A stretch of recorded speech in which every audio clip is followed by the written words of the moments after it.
வணக்கம், என் பேர் அண்ணாதுரை. அற்புதமான வாய்ப்பு. நம்முடைய வாழ்க்கையில பாத்தீங்கன்னா இது செல்ஃப் ரியலைசேஷன் சொல்லலாங்க. நம்ம யாரு, ஹூ ஆம் ஐ, நம்ம யாரு அப்படின்றத புரிய வைக்கிறாங்க. நிறைய பேசிட்டே இருக்கலாங்க. தியரியா பேசுறதை விட நீங்களும் வாங்கல சேர்ந்து பயிற்சி எடுத்துக்கலாம். அதிக பேர் நம்ம ட்ரையல் பண்ணி என்ன பண்றோம், டைம் வேஸ்ட் பண்றோம், மணி வேஸ்ட் பண்றோம், எனர்ஜி வேஸ்ட் பண்றோம். இதனால என்ன ஆகும், நெகட்டிவ் ரிசல்ட் வரும், நெகட்டிவ் பீப்புளோட வரும். இதையே பழக போகும்போது என்ன ஆகுது, மைண்டு அவங்க இன்செக்யூர் லைஃப்ல தான் இருக்கும். இதுதான் 99% பீப்புள் இருக்காங்க.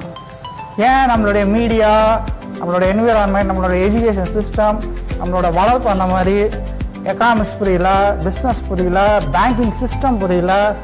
So duplicate success model. எதுக்காக பிஸ்னஸ் பண்றோம்? ப்ராஃபிட் எப்படி வரும்? ப்ரொடக்டிவிட்டி. முழு உற்பத்தி திறன் எல்லாரும் கூட்டணியா வேலை செய்யணும், ஒரு ஹானியா புடுங்க வேணும். அப்படின்னா என்னது, ஒரு பிசினஸ் நம்ம முழுமையா பண்ணனா என்ன பண்ணணும், எல்லாரும் கூட்டணியா சேர்ந்து வேலை செய்யணும், டீம் ஒர்க் இருக்கணும்ல. அந்த ப்ரொடக்டிவிட்டி எப்படி வரும்?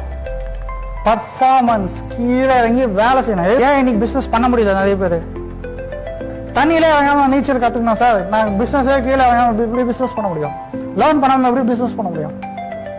ரைட். இன்னைக்கு நாலேஜபிள் எக்கானமி இல்ல, எல்லாருக்கும் பேசிக் நாலேஜ் இருக்கா, சும்மா போய் வாங்க முடியாது, அவன் யோசிப்பான். அப்போ அந்த பர்ஃபார்மன்ஸ் எப்போ வரும்? சக்சஸ் சைக்காலஜி எழுதிக்கோங்க. வெற்றி அடிக்கூடிய மன அமைப்பு இருக்கணும் ஃபர்ஸ்ட். மனம் என்ன, எங்கே இருக்கின்றது? மனம் என்றது என்ன? சிந்தனை சக்தி. நம்ம சிந்திக்கும் போது என்ன ஆகுது, சக்தி உருவாகுது. இங்க இருக்கு, ஒவ்வொரு அணுக்களிலையும் இருக்கு.